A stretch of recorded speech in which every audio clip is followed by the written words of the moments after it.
Hello বন্ধুরা, আসসালামু আলাইকুম। আজ আমি বাহারি দই বেগুন বানানোর রেসিপি শেয়ার করছি আপনাদের সাথে।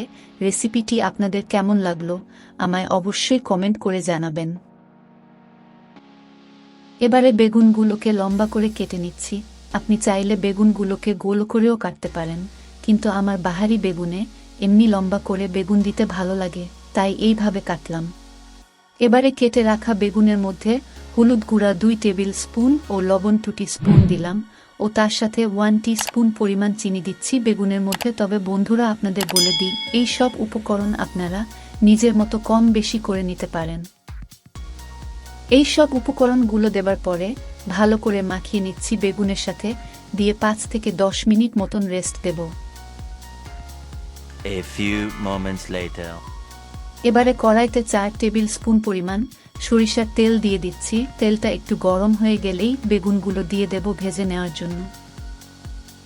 এবারে বেগুনগুলো দিয়ে দিচ্ছি কড়াইতে। মিডিয়াম ফ্লেমে বেগুনের 2 দিকটাই ভালো করে ভেজে নিতে হবে। দেখুন বন্ধুরা, সব বেগুনগুলোই খুব ভালোভাবে ভাজা হয়ে গেছে। এবারে আদা, পেঁয়াজ ও তার সাথে টমেটো এগুলো গ্রেট করে নিলাম। তবে আপনাদের বলে দিই, আমি এখানে টমেটোর বীজ বাদ দিইনি। তবে আপনারা যদি মিক্সারে এগুলো পেস্ট করেন, তখন আপনার যদি মনে হয় টমেটোর বীজ বাদ দিতে পারেন।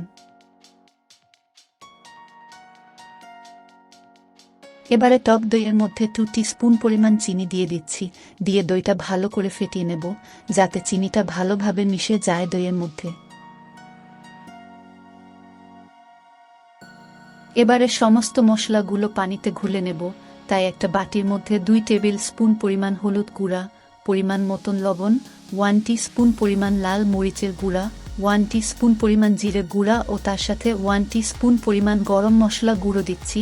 এবারে এই সব মশলাগুলো ঘুলে নেব পরিমাণ মতন পানি দিয়ে।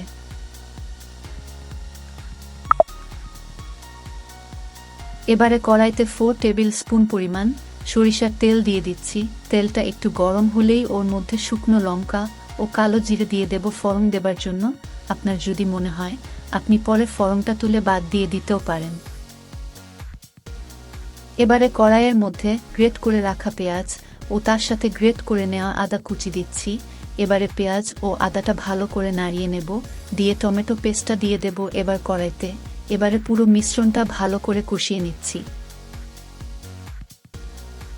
এবারে কড়াইয়ের মধ্যে ঘুলে নেওয়া মশলা দিয়ে দিচ্ছি। এরপরে ফেটিয়ে নেওয়া দইটা দেব, তবে তার আগে গ্যাস অফ করে দেব। দইটা ভালো করে নাড়িয়ে নেওয়ার পরে গ্যাসের আঁচটা লো থেকে মিডিয়াম ফ্লেমে রাখব।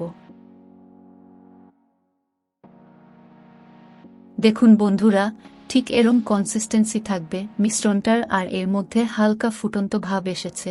এবারে আস্তে আস্তে বেগুনগুলো দিয়ে দেব কড়াইতে, আর লো ফ্লেমে নেড়ে নেব, যাতে বেগুনের সাথে পুরো দইয়ের মিশ্রণ ভালো করে মিশে যায়। ও তার সাথে এরপরে বেঁচে থাকা দইয়ের বাটিটা ধুয়ে নিয়ে পানি দিয়ে দিচ্ছি। এবারে কাঁচা মরিচ দিয়ে দেব, দিয়ে ঢাকনা চাপা দিয়ে লো ফ্লেমে ফুটতে দেব 5 মিনিট মতন। A few moments later.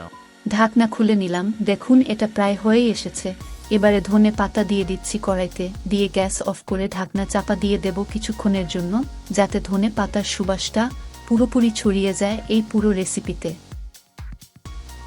A few inches later. এবারে পরিবেশন করে নিচ্ছি। দেখুন বন্ধুরা, কি অসাধারণ লাগছে এটি দেখতে, তাই না? দেখলেন তো কত তাড়াতাড়ি আর চট জলদি তৈরি হয়ে গেল এই বাহারি দই বেগুনের রেসিপি। আপনাদের এই দই বেগুনের রেসিপি কেমন লাগলো? আপনাদের মতামত আমায় কমেন্ট বক্সে জানান। আমি গ্যারেন্টি দিয়ে বলতে পারি, এটা এতটাই সুস্বাদু খেতে হবে যে আপনারা কখনো ভুলতে পারবেন না। একবার বানিয়ে দেখবেন। তবে আজ বিদায় নিচ্ছি আপনাদের থেকে। ইনশাল্লাহ দেখা হবে আপনাদের সাথে খুব তাড়াতাড়ি একটা নতুন কোনো রেসিপি নিয়ে। আপনারা সবাই ভালো থাকুন ও সুস্থ থাকুন। আল্লাহ হাফিজ।